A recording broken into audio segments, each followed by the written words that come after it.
The day I found my wife, Bethany, with my younger brother, Jason, was the day my life shattered into a million pieces. It was a Friday, and I had come home early, hoping to surprise her with dinner and flowers. Instead, I walked into our living room to find them tangled together on the couch, my wife and my brother, the two people I trusted most in the world.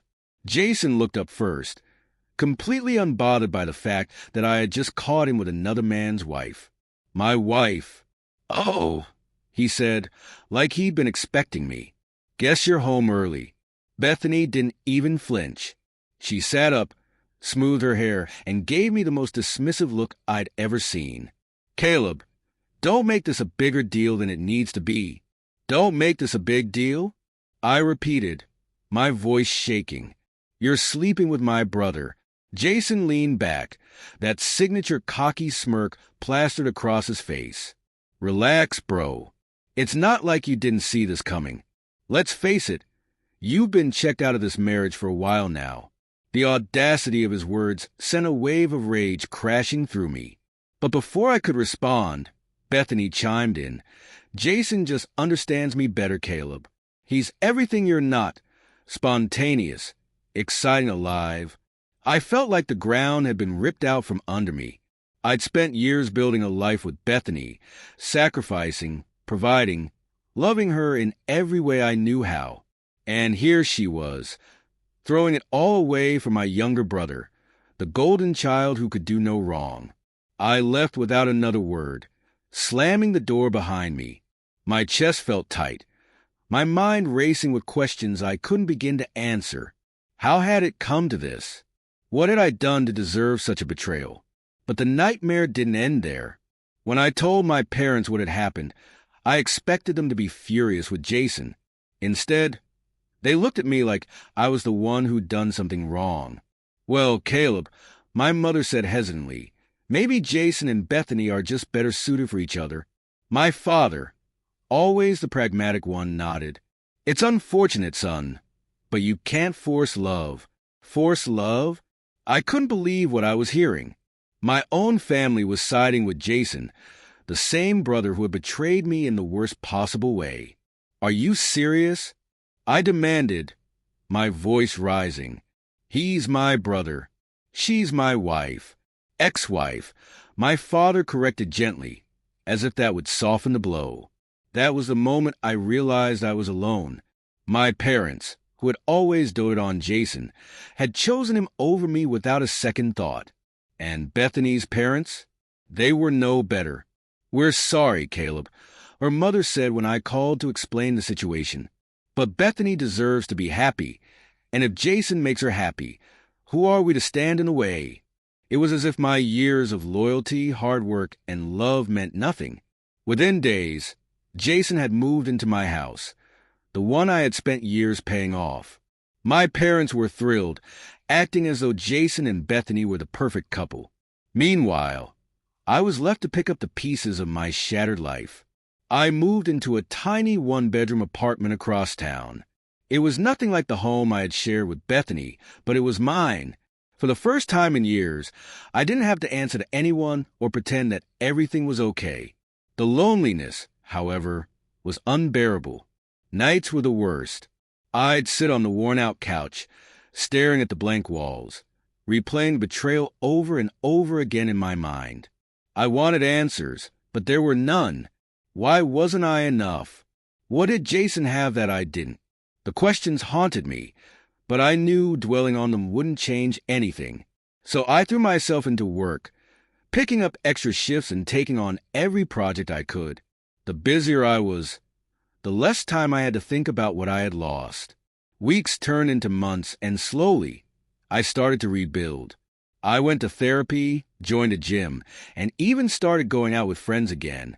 It wasn't much, but it was progress. Then, out of nowhere, the calls started.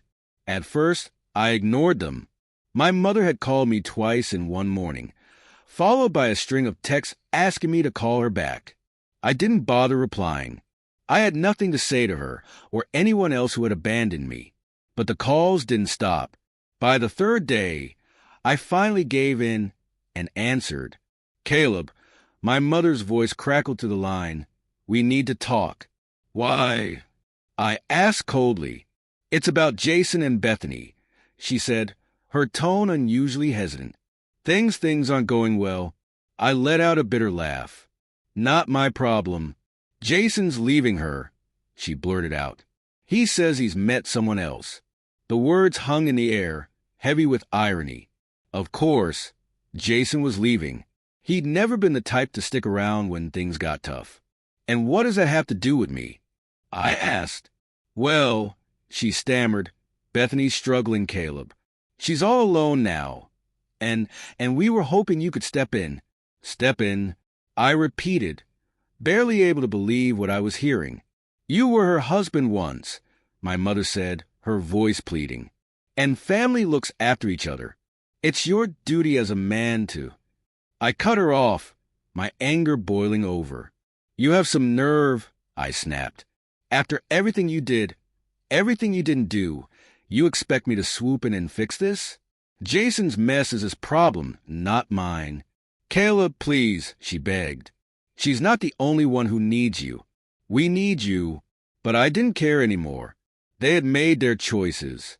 Now, they could live with them. I hung up the call, my chest tight with anger and disbelief. How could they think I would go back after everything they'd done to me? After the way they abandoned me?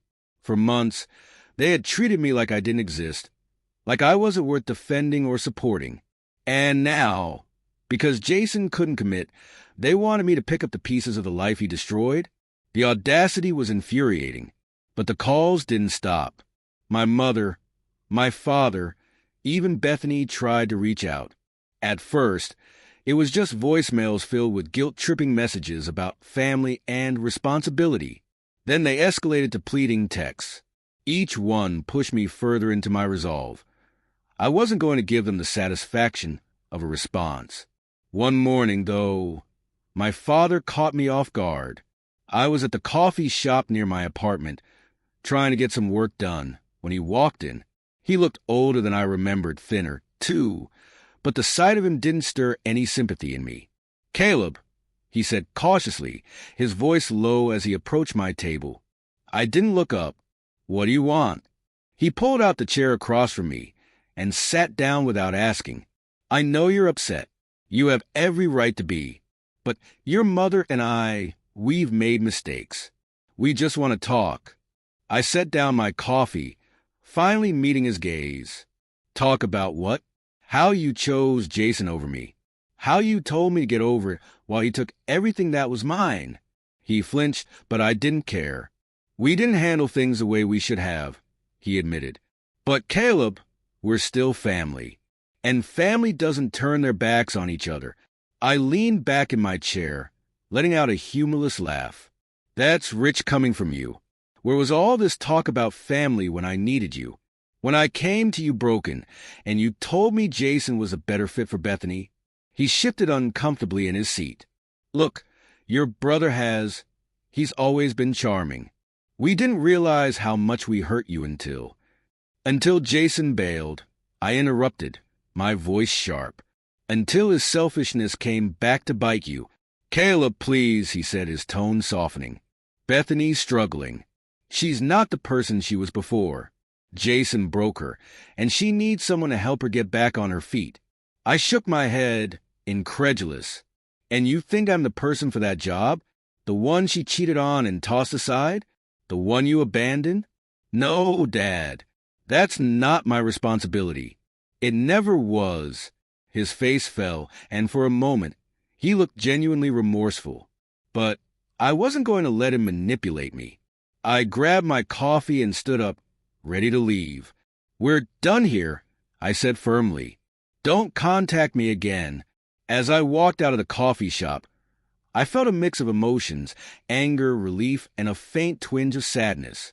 They had been my family once, but now they felt like strangers, and I wasn't about to let them drag me back into their mess. Over the next few weeks, life started to feel normal again. The calls from my family slowed, and I was able to focus on work and the small, steady progress I was making in rebuilding my life. For the first time in months, I felt like I could breathe. But peace didn't last long. One afternoon, there was a knock at my apartment door. When I opened it, I was stunned to see Bethany standing there. She looked completely different. Her hair was unkempt, her clothes wrinkled, and her eyes puffy from crying. "What are you doing here?" I asked, my voice cold. "Caleb," she said softly, her voice trembling. I didn't know where else to go. I crossed my arms, blocking the doorway. "You've got to be kidding me." "Please," she begged, tears streaming down her face. "Just hear me out." Against my better judgment, I stepped aside and let her in. She walked into the living room, looking around like she didn't recognize the person I had become. "I know I don't deserve your kindness," she started, her voice shaky. "But I've made mistakes, Caleb. Big ones. And I'm paying for them now." I stayed silent, letting her dig her own grave. "Jason left," she admitted, her voice barely above a whisper. "He said he found someone else and that he didn't want to deal with me anymore." I raised an eyebrow, my patience wearing thin. "And what does that have to do with me?" She looked up at me, desperation in her eyes. "I don't know what to do. I thought Jason was everything I needed, but I was wrong. He's not you, Caleb. He never was." Her words hit me like a slap in the face. The nerve of her to show up here, to tell me she'd made a mistake, as if I was supposed to welcome her back with open arms.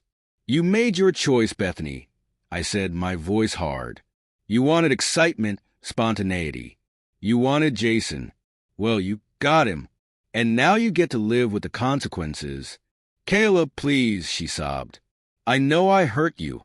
I know I ruined everything. But I don't want to lose you forever." Her tears might have worked on the man I used to be, but not anymore. I had spent too long rebuilding myself to let her tear me down again. "You already lost me," I said, my voice steady. "The day you betrayed me. You lost any right to ask for my forgiveness." Bethany sank onto the couch, her shoulders shaking as she cried. But I didn't feel sorry for her. This was her mess to clean up, not mine. I stood there for a moment, watching her fall apart, before finally speaking. "I think you should leave." She looked up at me, her face pale and streaked with tears. "Caleb, leave," I repeated, my tone firm. She hesitated, but eventually stood and walked to the door. As she left, I felt a weight lift off my shoulders.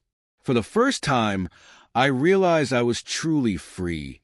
From her, from Jason, and from the family that had abandoned me. And I wasn't going back. Not now, not ever. After Bethany left my apartment, I thought I'd finally found some peace. For the first time in what felt like years, I could breathe without the weight of betrayal crushing me. I spent the next few weeks focusing on myself, work, exercise, and building a life that didn't revolve around the wreckage my family had left behind. But just when I thought I'd turned a corner, life threw me another curveball. One Saturday morning, as I was getting ready to head to the gym, there was another knock at my door. I froze, immediately wary. The last thing I wanted was another surprise visit from someone dredging up the past. When I opened the door, I was met with a sight I hadn't anticipated: Jason. He looked rough. His usually flawless appearance was disheveled. His shirt was wrinkled, and his face was marked by dark circles under his eyes. It was a far cry from the polished, confident brother I remembered. "Caleb," he started, his voice unusually quiet. "Can I come in?" I crossed my arms, blocking the doorway. "What do you want, Jason?" He shifted uncomfortably, avoiding my gaze. I just need to talk." "Talk," I said, letting out a bitter laugh. "Now you want to talk? After everything you've done?" "I know I don't deserve it," he said quickly, his tone almost pleading.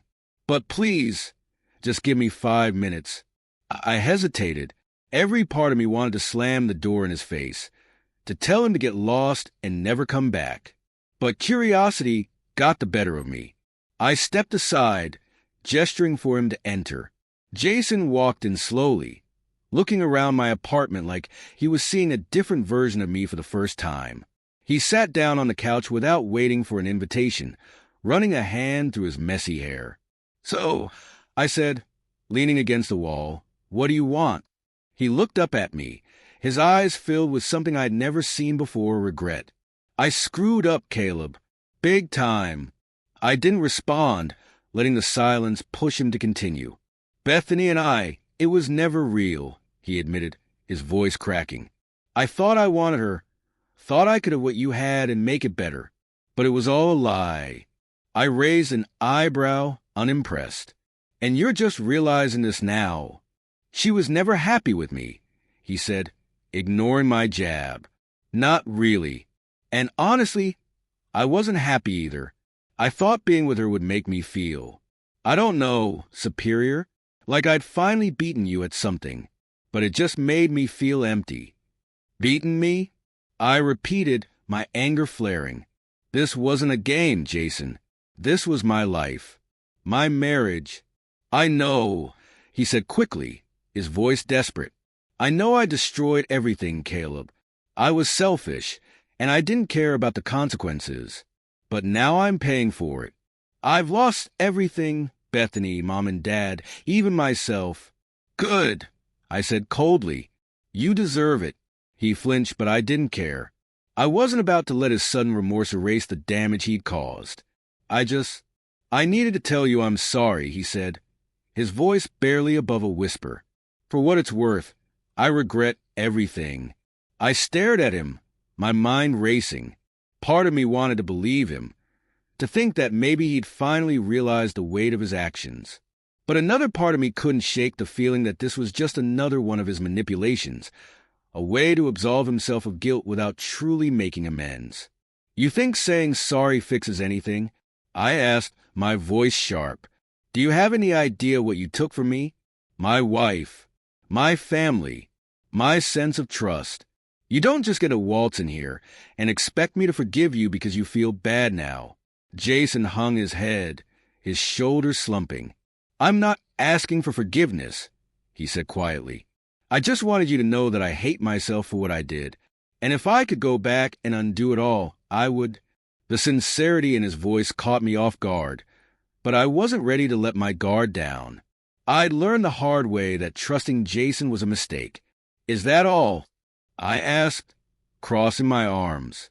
He nodded, standing up slowly. "Yeah, that's all."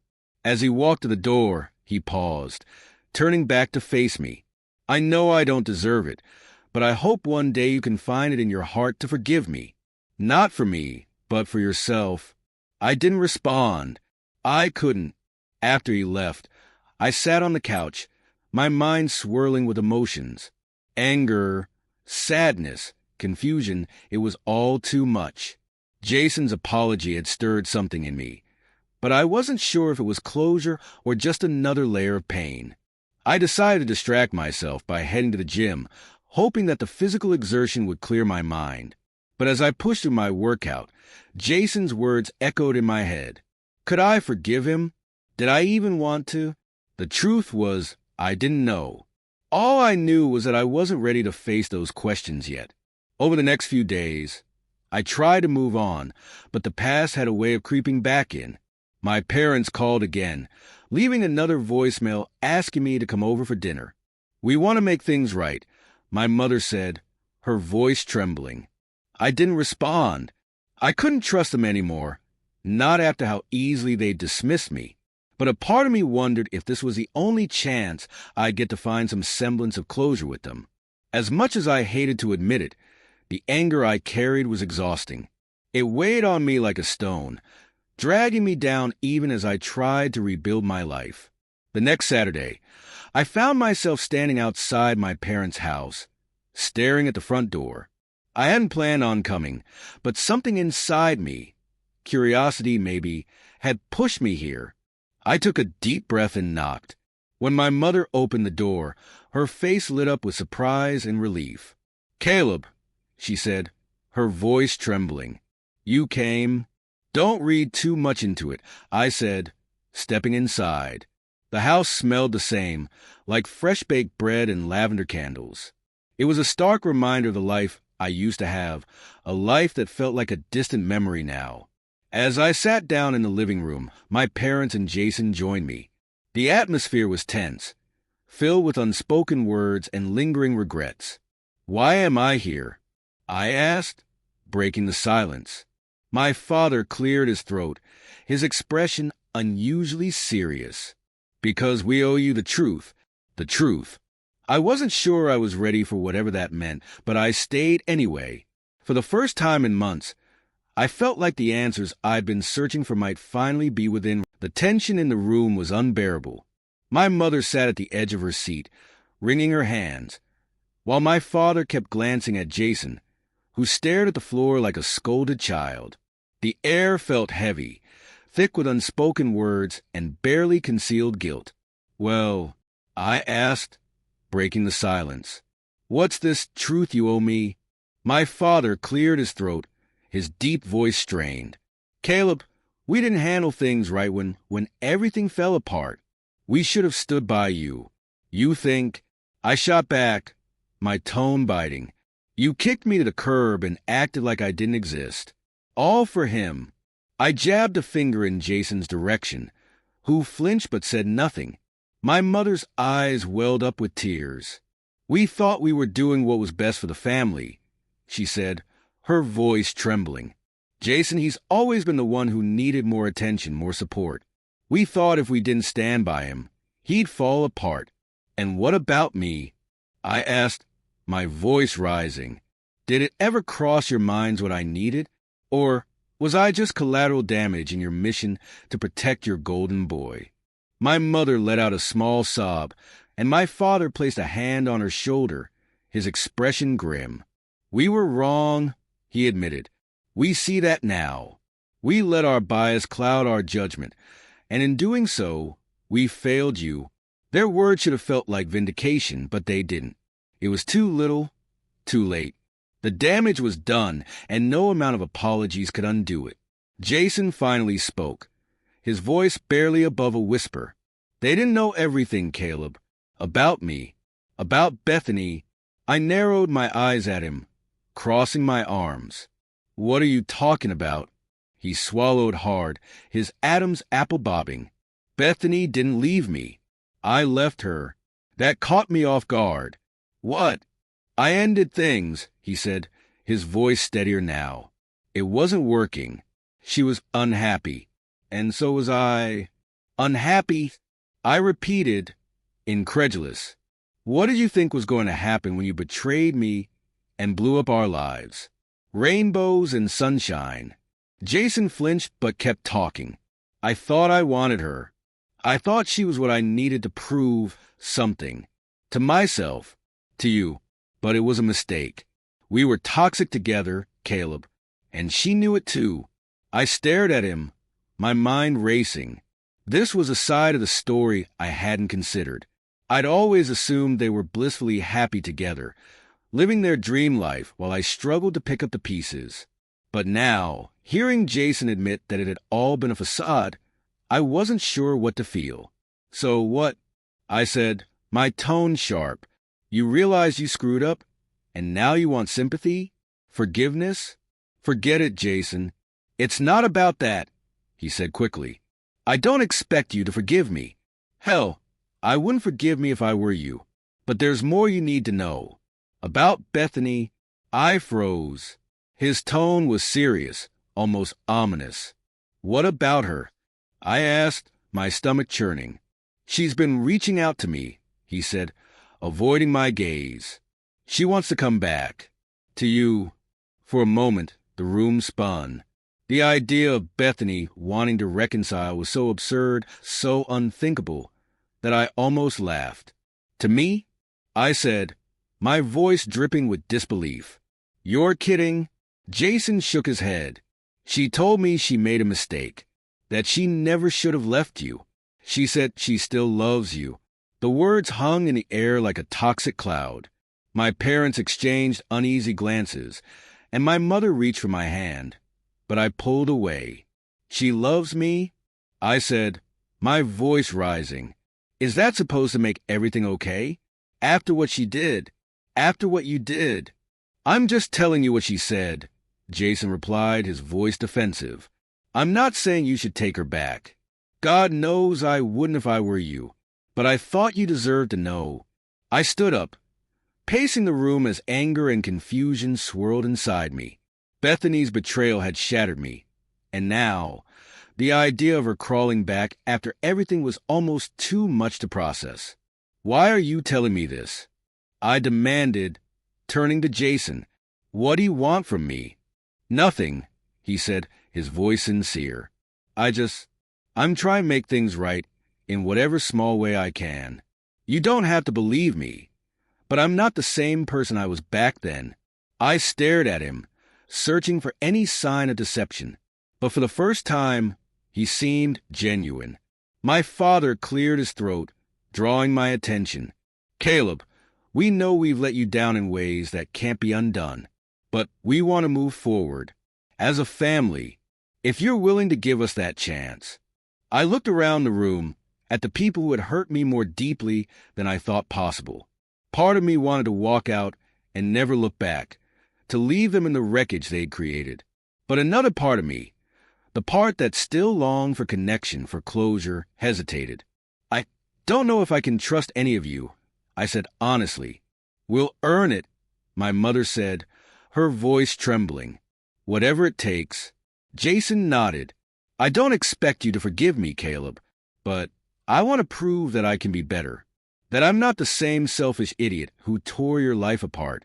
The room fell silent, their words hanging in the air. For the first time, I saw not just regret, but a genuine desire to make amends. It didn't erase the past, but it was a start. I'll think about it, I said finally, my voice firm. But don't expect miracles. My parents nodded, their faces etched with relief. Jason looked like he wanted to say more, but he stayed silent, knowing better than to push his luck. As I left the house, my emotions were a tangled mess. Forgiveness wasn't something I could offer lightly, but for the first time, I felt like the door to healing, however small, had cracked open. The question was, did I want to? The drive home felt like a blur. My mind raced with conflicting emotions, anger, disbelief, and a faint glimmer of something I wasn't ready to name.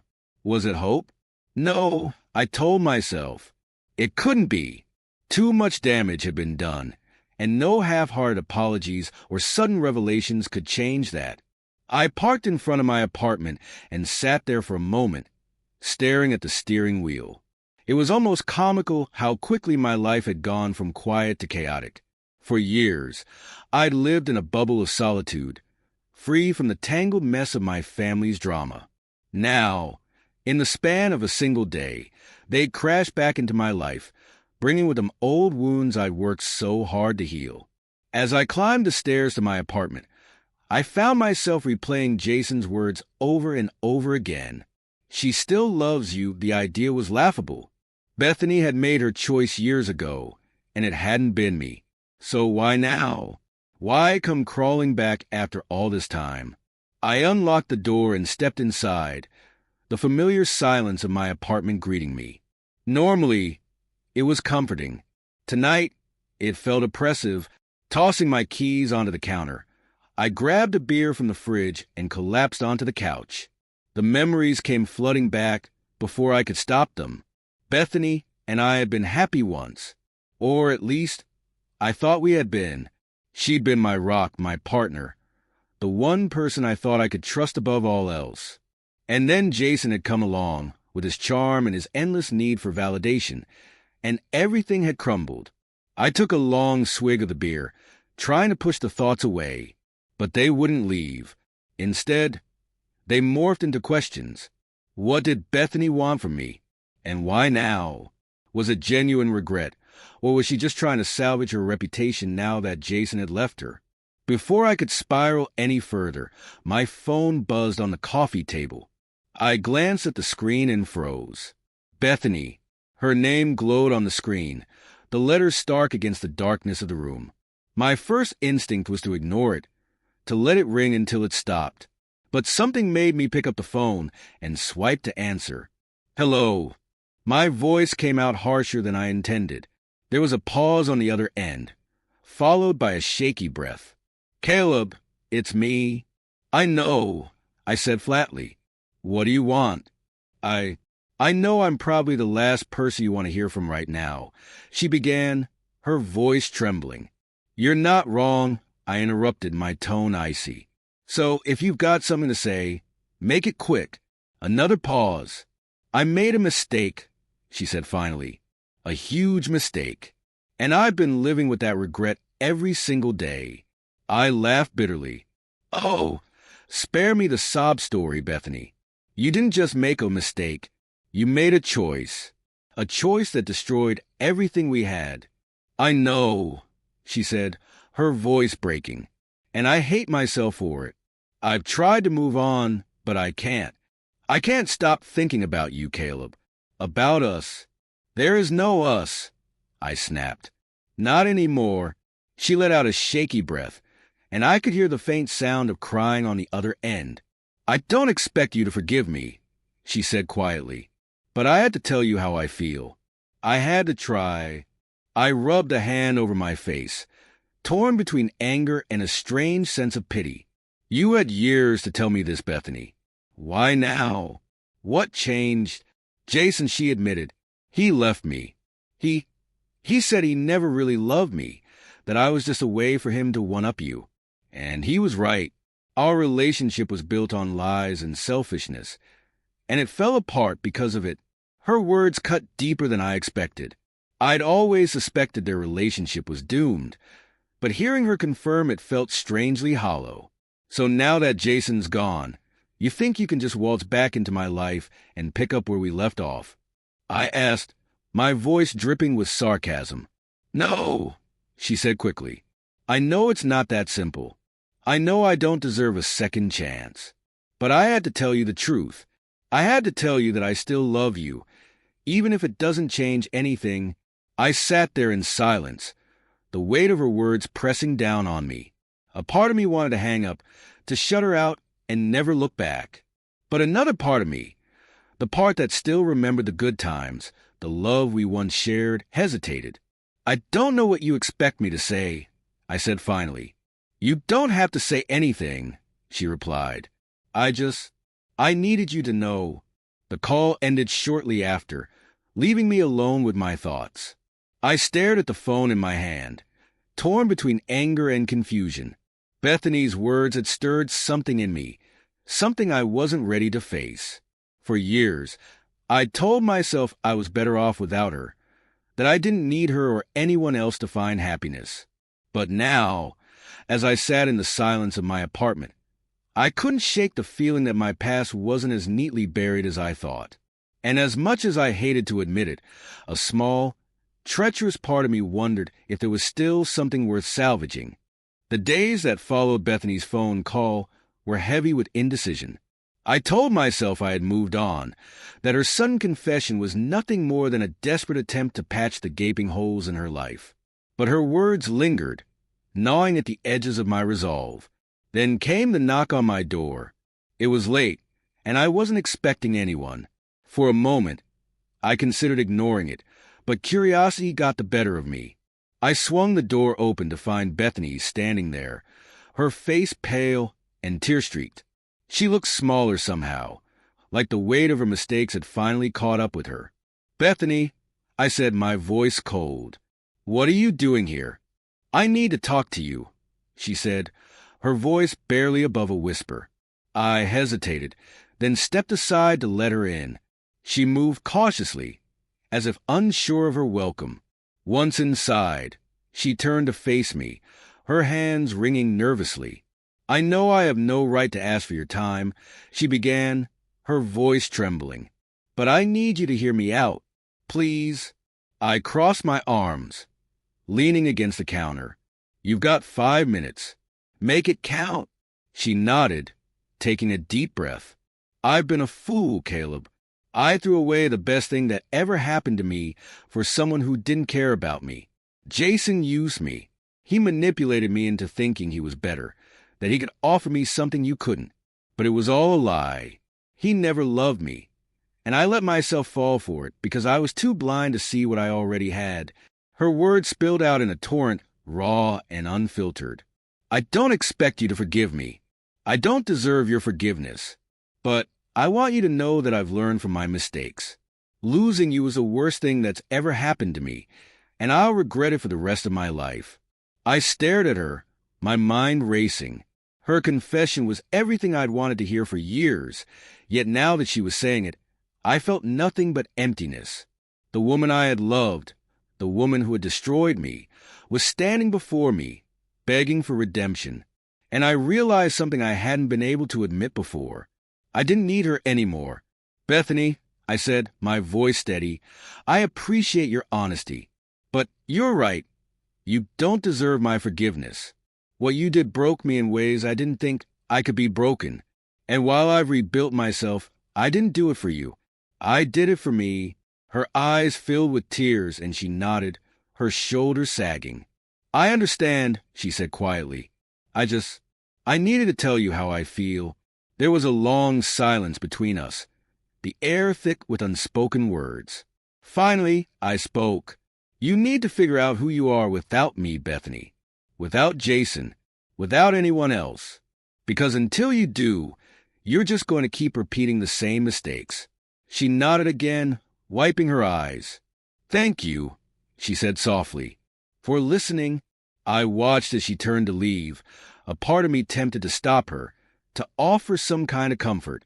But I didn't. She walked out of my apartment and out of my life, and for the first time in years, I felt free. The next morning, my phone buzzed with another call. This time, it was Jason. I stared at the screen, debating whether to answer. Curiosity won out, and I picked up. "Caleb," he said, his voice smug as ever. "I hear you've been talking to Bethany. Your point?" I asked, my tone sharp. "I just thought you should know," he said with a laugh, "that she's still as desperate as ever. She thinks crawling back to you will fix her pathetic life. But we both know she's not worth it, don't we?" His words sent a surge of anger through me. "Listen, Jason," I said, my voice calm but firm. "Whatever happens between Bethany and me is none of your business. You've done enough damage, and I'm done letting you have any power over me." There was a pause on the other end, and then he chuckled. "Well, aren't you the hero? Good luck with that."